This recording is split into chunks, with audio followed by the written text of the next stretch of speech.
ദൈവശാസ്ത്രപരമായിട്ട് അതല്ലെങ്കിൽ തിയോളജിക്കലായിട്ട് പല കാര്യങ്ങളും നമ്മൾ എഴുതി വെച്ചിരിക്കുന്ന പുസ്തകങ്ങളുടെ അടിസ്ഥാനത്തിൽ ചർച്ച ചെയ്യുമ്പോൾ അവിടെയുള്ള പൊരുത്തക്കേടുകൾ നമ്മളെപ്പോഴും കാണുന്നതാണ്. പ്രത്യേകിച്ച് നമ്മൾ ഖുറാൻ പോലെയുള്ള ഗ്രന്ഥങ്ങൾ ഭൂരിഭാഗവും നബി പ്രൊഫറ്റ് മുഹമ്മദ് അദ്ദേഹത്തിൻ്റെ കേട്ടറിവുകൾ വെച്ചിട്ടുള്ള അന്ന് നിലവിൽ നിന്നിരുന്ന വിശ്വാസങ്ങളുടെ അടിസ്ഥാനത്തിലാണ് അദ്ദേഹം ഖുറാനിൽ രചിച്ചിരുന്നതും എഴുതി വെച്ചിരിക്കുന്നതും. ഇത് ഭൂരിഭാഗവും കേട്ടറിവ് ആണ് എന്നുള്ളതിനുള്ള തെളിവുകൾ ഒട്ടനവധിയുണ്ട്. അപ്പോൾ അത് ബന്ധപ്പെട്ട കുറച്ച് കാര്യങ്ങൾ, അതായത് പേഗനിസം, വിജാതീയ വിഗ്രഹാരാധന, കാബയമുത്തൽ പോലെയുള്ള ഇതുകൾ വിഗ്രഹാരാധനയാണെന്ന് വ്യക്തമായിട്ടും നമുക്കെല്ലാവർക്കും അറിയാവുന്നതാണ്. അത് ഇസ്ലാം മോണോതീയിസം, അതായത് ഏകദൈവത്തിൽ വിശ്വസിക്കുന്ന ഇസ്ലാം അത് ചെയ്യുന്നതിൻ്റെ ഒരു വിരോധാഭാസം എന്ന് അതെന്താണെന്നാണ് നമ്മൾ ഇന്ന് ഇത് ചെയ്യുന്നത്. നമ്മൾ ഇതിൽ മറ്റൊരു കാര്യം എന്ന് പറയുന്നത്, നമ്മളിപ്പോൾ ഈ നബിയെ അവഹേളിക്കലല്ല, വിമർശനം. ഞാൻ പറഞ്ഞിട്ടുണ്ട്, എൻ്റെ രീതി ഇന്ന് വിശ്വാസ പ്രമാണങ്ങളുമായിട്ട് നടക്കുന്നതിനെ വിമർശിക്കലല്ല എൻ്റെ ഇത്.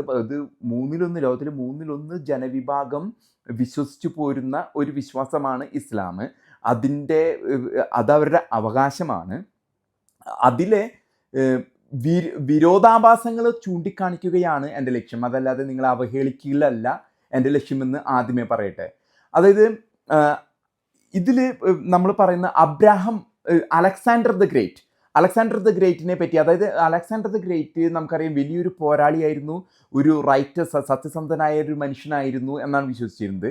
അദ്ദേഹം ജീവിച്ചത് ക്രിസ്തുവിന്, അതായത് യേശു ക്രിസ്തു 2000 വർഷം മുമ്പ്, അതിനും ഒരു 350 വർഷം മുമ്പാണ് അലക്സാണ്ടർ ദ ഗ്രേറ്റ് ജീവിച്ചിരുന്നത്. അദ്ദേഹം, അതായത് ഖുറാനിൽ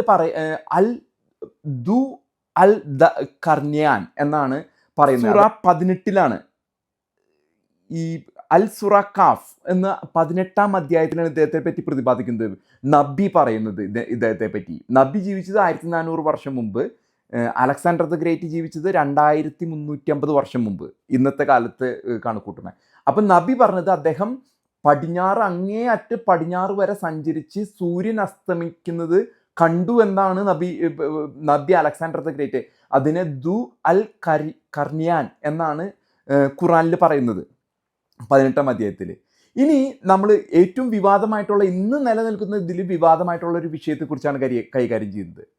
നമുക്കറിയാം, നബിയോട് ചോദിക്കുകയാണ്, ഏതാണ് ഏറ്റവും ആദ്യം പണിത ഇവരുടെ ആരാധനാലയം? നമുക്ക് എല്ലാവർക്കും അറിയാവുന്നതുപോലെ അത് മക്കയാണ്.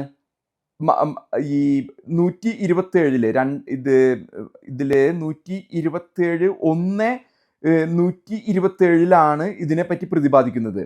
അതായത് അബ്രാഹമും ഇസ്മയിലും കൂടിയിട്ടാണ് കാബ പണിത് എന്നാണ് നബി പറയുന്നത്. അബ്രാഹമും, വ്യക്തമായിട്ട് കേൾക്കണം, നമുക്കറിയാം അബ്രാഹത്തെ കുറിച്ച്. ഇബ്രാഹിം എന്ന് ഇസ്ലാമിൽ പറയുന്നു, അബ്രാഹം എന്ന് ജൂതന്മാരും ക്രിസ്ത്യാനികളും പറയുന്നു. അബ്രാഹത്തിന് കുഞ്ഞുങ്ങളുണ്ടായില്ല. അത് ഇപ്പോൾ ബൈബിളിൽ ഞാൻ അതിൻ്റെ ഒരു ഭാഗമായിട്ട് പറയാണ്.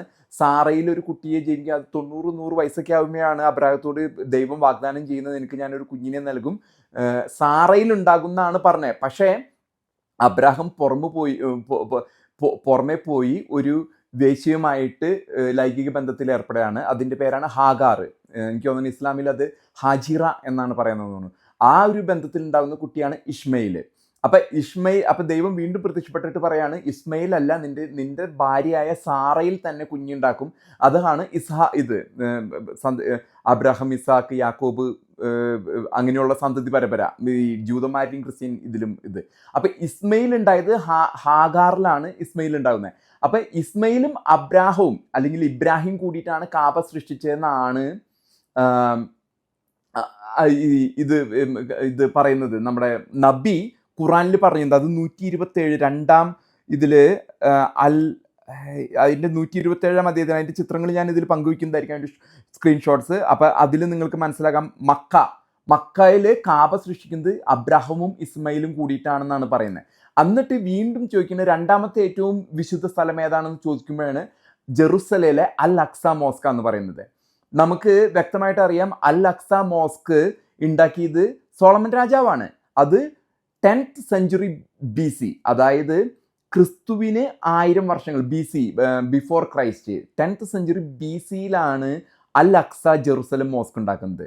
അപ്പോൾ ഈ കാബ ഉണ്ടാക്കി, അതായത് മക്കയിലെ വിശുദ്ധ സ്ഥലം, ഒന്നാം വിശുദ്ധ സ്ഥലം, രണ്ടാം വിശുദ്ധ സ്ഥലം അൽ അക്സയും തമ്മിലുള്ള വർഷങ്ങളുടെ വ്യത്യാസം നബിയുടെ പ്രകാരം പറയുന്നത് ഈ 40 വർഷമാണ്.